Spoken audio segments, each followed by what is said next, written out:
بسم اللہ الرحمن الرحیم۔ السلام علیکم۔ امید ہے آپ سب لوگ خیریت سے ہوں گے۔ آج ہماری جماعت ششم کا 5واں لیکچر ہے اور آج ہم جس سبق کے بارے میں پڑھیں گے اس کا عنوان ہے مادر ملت محترمہ فاطمہ جناح۔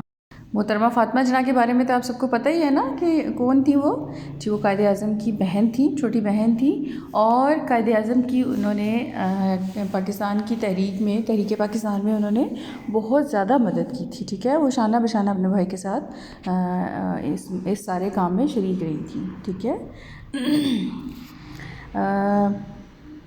سب سے پہلے آپ لوگ اس کے مشکل الفاظ کے معنی دیکھ لیں۔ پہلا لفظ ہے مشکل الفاظ ہیں، یہ آپ لوگوں کی املا کے الفاظ ہیں: معتمد، تنظیم، پیروکار، شرمندہ تعبیر، کنارہ کش، خیرباد، ترویج، جراحی، ٹھیک ہے۔ آ جائیں اس کی پڑھائی کی طرف آ جائیں۔ محترمہ فاطمہ جناح 31 جولائی 1893 کو کراچی میں پیدا ہوئیں۔ وہ قائد اعظم محمد علی جناح سے تقریباً 17 سال چھوٹی تھیں۔ محترمہ فاطمہ جناح ابھی چھوٹی ہی تھیں کہ ان کی والدہ محترمہ کا انتقال ہو گیا۔ 8 برس کی عمر میں باپ کا سایہ بھی اٹھ گیا۔ ان دنوں قائد اعظم محمد علی جناح بمبئی میں وکالت کر رہے تھے۔ والد کے انتقال کے بعد انہوں نے فاطمہ جناح کو بمبئی بلا لیا۔ محترمہ فاطمہ جناح کی تعلیم کا آغاز تو کراچی ہی میں ہو چکا تھا۔ بمبئی پہنچ کر وہ کانوینٹ اسکول میں داخل ہو گئیں۔ 1910 میں محترمہ فاطمہ جناح نے میٹرک کے امتحان میں امتیازی نمبروں سے کامیابی حاصل کی۔ امتیازی مطلب بہت اچھے نمبر، ٹھیک ہے۔ میٹرک کرنے کے بعد انہوں نے سینئر کیمبرج اور پھر 1922 میں ڈینٹل سرجن کا امتحان بھی اعلیٰ نمبروں سے پاس کر لیا۔ ڈینٹل سرجن بننے کے بعد انہوں نے بمبئی میں اپنا کلینک کھول لیا۔ انسانیت کی خدمت اور سماجی کاموں کا جذبہ زمانہ طالب علمی ہی سے ان میں موجود تھا، لہٰذا وہ دانتوں کی جراحی کے میدان میں انسانیت کی خدمت میں مصروف ہو گئیں۔ 1929 میں جب قائد اعظم کی اہلیہ رتی جناح کا انتقال ہوا تو محترمہ فاطمہ جناح نے اپنے ڈاکٹری کے پیشے کو خیر باد کہہ دیا اور قائد اعظم کے پاس آ گئیں۔ محترمہ فاطمہ جناح سیاست کے میدان میں قائد اعظم کی معتمد اور ساتھی، مددگار کو کہتے ہیں، ٹھیک ہے۔ قابل اعتماد جو ساتھی ہوتا ہے اس کو کہتے ہیں، اور تحریک پاکستان میں ان کی معاون و مشیر رہیں۔ انہوں نے ہر مشکل گھڑی میں اپنے بھائی کا ساتھ دیا۔ قائد اعظم جب گول میز کانفرنس میں شرکت کے لیے لندن گئے تو محترمہ فاطمہ جناح بھی ان کے ساتھ تھیں۔ انہوں نے گول میز کانفرنس کے دوران قائد اعظم کو نہایت اچھے سیاسی مشورے دیے۔ محترمہ فاطمہ جناح اعلیٰ تعلیم یافتہ، نہایت دور اندیش اور بہت جرأت مند خاتون تھیں۔ انہوں نے مسلم خواتین کو بیدار کرنے اور انہیں ایک سیاسی پلیٹ فارم پر متحد کرنے میں نہایت اہم کردار ادا کیا۔ انہوں نے اپنی ساری زندگی قومی مفادات کے لیے وقف کر دی۔ مفادات فائدے کو کہتے ہیں۔ انہوں نے ہر قدم پر قائد اعظم کا ساتھ دیا۔ عوامی جلسوں میں بھی وہ بھائی کے شانہ بشانہ شریک رہیں۔ وہ خواتین کی قومی، سیاسی اور سماجی کردار کے ساتھ ساتھ ان کے گھریلو کردار سے بھی براہ راست وابستہ تھیں۔ انہوں نے مسلم خواتین کی سیاسی اور فکری رہنمائی کے ساتھ ساتھ خواتین کے عام گھریلو مسائل میں بھی ان کی رہنمائی اور حوصلہ افزائی کی۔ محترمہ فاطمہ جناح نے خواتین کو تحریک پاکستان میں رہنمائی فراہم کی اور انہیں عملی سیاست کے میدان میں لانے کے لیے بنیادی کردار ادا کیا۔ بیگم محمد علی، بیگم ہارون، بیگم سلمہ تصدق حسین، بیگم بشیر احمد، بیگم شائستہ اکرام اللہ اور رانا لیاقت علی خان کے ساتھ محترمہ فاطمہ جناح بھی آل انڈیا مسلم لیگ کی خواتین کمیٹی کی ممبر تھیں۔ انہیں خواتین کے حلقے میں بے پناہ مقبولیت اور عزت حاصل رہی۔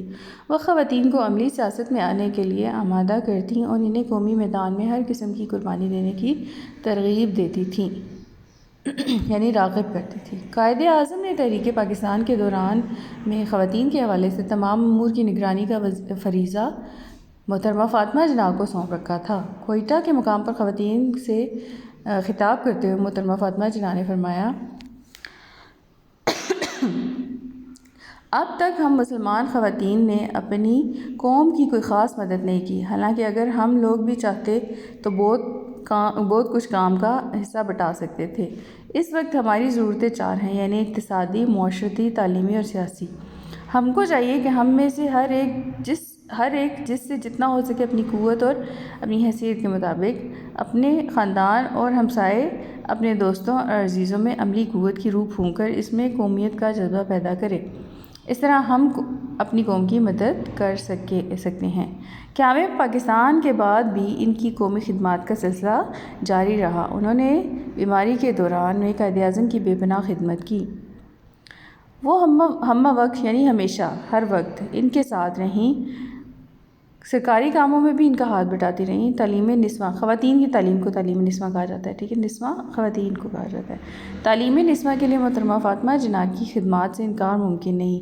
انہوں نے اپوا کے پلیٹ فارم سے تعلیمی خدمات کا سلسلہ جاری کیا۔ وہ اپوا کی سرپرست تھی اور ہر سطح پر انہوں نے اپنی بے مثال اور قائدانہ صلاحیتوں کا لوہا منوایا۔ اپوا کے علاوہ اور کئی اور تنظیموں کی بھی سرپرستی ان کی یہ سرپرستی برائے نام نہیں تھی، بلکہ ہر تنظیم کے دائرہ کار میں رہتے ہوئے انہوں نے ایک کارکن کی حیثیت سے اپنے منصبی فرائض کو پورا کرنے کے لیے کام کیا۔ قیام پاکستان کے فوراً بعد پیدا ہونے والے مسائل کے حل میں وہ عملاً شریک کار رہیں۔ خاص طور پر مہاجرین کی آبادکاری اور کشمیری مہاجرین کی دستگیری میں ان کی خدمات آب زر سے لکھنے کے لائق ہیں۔ قائد-اعظم کی وفات کے بعد وہ عملی سیاست سے کنارہ کش ہو گئیں، مگر سماجی حوالے سے ان کی خدمات کا سلسلہ جاری رہا۔ محترمہ فاطمہ جناح عظیم خاتون رہنما تھیں۔ قومی اور ملی خدمات کے حوالے سے قوم نے انہیں مادر ملت یعنی قوم کی ماں کا لقب دیا۔ وہ سچی اور پرخلوص مسلمان تھی۔ اعلیٰ انگریزی تعلیم و تربیت کے باوجود وہ اسلامی تعلیمات کی سچی پیروکار تھیں۔ عالم اسلام کا اتحاد، پاکستان میں اسلامی نظام فکر کی ترویج ان کا خواب تھا۔ وہ اپنی زندگی کے آخری لمحات تک اس خواب کو شرمندہ تعبیر کرنے کے لیے کوشاں رہیں۔ ایک موقع پر تقریر کرتے ہوئے انہوں نے فرمایا، اگر ہم واقعی چاہتے ہیں کہ پاکستان کو صحیح اسلامی مملکت بنایا جائے تو اس کے لیے کچھ اسلامی تعلیمات کا اجرا بہت ضروری ہے۔ یہ ضرورت اسی صورت پوری ہو سکتی ہے کہ ہم اپنے تمام تعلیمی اداروں میں قرآن حکیم کی تعلیم کو باقاعدہ درسی نصاب میں شامل کر لیں، تاکہ بچے اس کتاب علم و حکمت کے معنی و مطالب سے آگاہی حاصل کر سکیں اور قرآنی تعلیمات پر عمل پیرا ہو سکیں۔ میری دلی تمنا ہے کہ تمام اسکولوں میں قرآن حکیم کی تدریس کا فوراً بندوبست ہو۔ محترمہ فاطمہ جناح نے 9 جولائی 1967 کو وفات پائی۔ انہیں قائد-اعظم محمد علی جناح کے مزار کے احاطے میں سپرد خاک کیا یعنی دفن کیا گیا۔ جی، محترمہ فاطمہ جناح کے بارے میں آپ نے پڑھ لیا ہے اور ان کی خدمات بھی پڑھی ہیں۔ وہ قائد-اعظم کی چھوٹی بہن تھی اور انہوں نے تحریک پاکستان میں بھی اہم کردار ادا کیا، اور جب قائد-اعظم کی وفات ہوگی اس کے بعد بھی وہ بالکل پیچھے ہو کے بیٹھ ہی نہیں گئی، بلکہ انہوں نے بہت سی تنظیمیں تھیں ان کے انڈر، اور انہوں نے اس میں باقاعدہ جو ہے وہ ایک کارکن کی حیثیت سے بہت زیادہ کام کیا۔ وہ اس کی سربراہی نہیں تھی، تنظیموں کی سربراہی نہیں تھی، بلکہ انہوں نے ایک کارکن کی حیثیت سے بھی بہت زیادہ کام کیا، ٹھیک ہے۔ اس کے علاوہ بھی انہوں نے جو ہے وہ ایسے کام بہت سے کیے ہیں جس کو آب زر سے لکھنے کے جو قابل ہیں۔ اس میں جو ہے کشمیریوں کی آبادکاری، جو مہاجرین کشمیری تھے ان کی آبادکاری میں انہوں نے جو ہے وہ بڑا اہم کردار ادا کیا، اور جو ہے وہ سیاست سے انہوں نے جو کنارہ کشی اختیار کر لی تھی، لیکن وہ فلاح و بہبود کے بہت سے کام کیا کرتی تھی، ٹھیک ہے۔ ہمارا سبق یہیں پہ ختم ہو جاتا ہے۔ میں آپ کو اس کی مشق میں سب سے پہلے سوال جواب کا بتا دوں۔ یہاں دیکھ رہے ہیں آپ لوگوں کو یہ ہارڈ فارم میں مل جائیں گے۔ سب سے پہلے جو ہے وہ املا کے الفاظ ہیں، میں نے آپ کو بتا دیے تھے۔ اس کے بعد آپ لوگوں کے الفاظ، معنی اور جملے ہیں، یعنی وہی الفاظ ہیں ان کے آپ لوگوں نے جملے بھی بنانے ہیں اور معنی بھی لکھنے ہیں، ٹھیک ہے۔ خیر بات کہنا، رخصت کرنا، تو اس کا جملہ ہے محترمہ فاطمہ جناح نے اپنی ڈاکٹری کے پیشے کو خیر بات کر دیا۔ دور اندیش، عقل مند، سر سید احمد خان ایک دور اندیش رہنما تھے۔ شانہ بشانہ، ساتھ ساتھ، محترمہ فاطمہ جناح عوامی جلسوں میں اپنے بھائی کے شانہ بشانہ شریک رہیں۔ شرمندہ تعبیر، تکمیل، مکمل کرنا، ٹھیک ہے۔ علامہ اقبال کے خواب کو قائد نے شرمندہ تعبیر کیا۔ کنارہ کش ہونا یعنی کنارہ کر جانا، چھوڑ دینا کسی کام کو، ٹھیک ہے۔ قائد-اعظم کی وفات کے بعد محترمہ فاطمہ جناح عملی سیاست سے کنارہ کش ہو گئی۔ یہ آپ لوگ جو ہے وہ خود بھی کر سکتے ہیں اس کو، ٹھیک ہے، جملے خود بھی بنا سکتے ہیں۔ اعراب لگانے یا معتمد، معاون، قومیت اور تدریس کے، ٹھیک ہے۔ الفاظ کے مترادف ہیں، یعنی ہم معنی ہوتے ہیں نا، مترادف ایک جیسا معنی رکھنے والے۔ خواتین، عورتیں، قوم، ملت، اقتصادی، معاشرتی، قوت، طاقت، لائق، قابل، حیثیت، مقام یا مرتبہ۔ سوالوں کے جواب دیکھ لیں آپ لوگ۔ پہلا سوال ہے محترمہ فاطمہ جناح کب کہاں پیدا ہوئی تھی؟ تو یہ آپ کا جواب لکھا ہوا ہے 31 جولائی 1893 کو کراچی میں پیدا ہوئی۔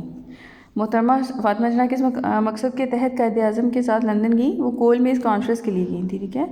محترمہ فاطمہ جناح نے ساری زندگی اس بات کے لیے وقف کر دی، آپ نے ساری زندگی جو ہے وہ قومی مفادات کے لیے وقف کر دی۔ یہ اتنا صحیح کام ہے آپ لوگوں کا، آپ لوگوں نے اس کام کو بہت خوبصورت اپنی اچھی سی رائٹنگ میں اپنی کاپیز پہ نوٹ بکس پہ کرنا ہے، اور اس کو یاد بھی کرنا ہے۔ بہت زیادہ کام نہیں ہے، یہ بہت ہی کم کام ہے، اور اس کو اچھی طریقے سے یاد کریے گا۔ آپ کی اسیسمنٹ جو ہوگی وہ ریٹن فارم میں بھی ہو سکتی ہے اور اورل فارم میں بھی ہو سکتی ہے، ٹھیک ہے۔ اپنا بہت زیادہ خیال رکھیے گا۔ اللہ حافظ۔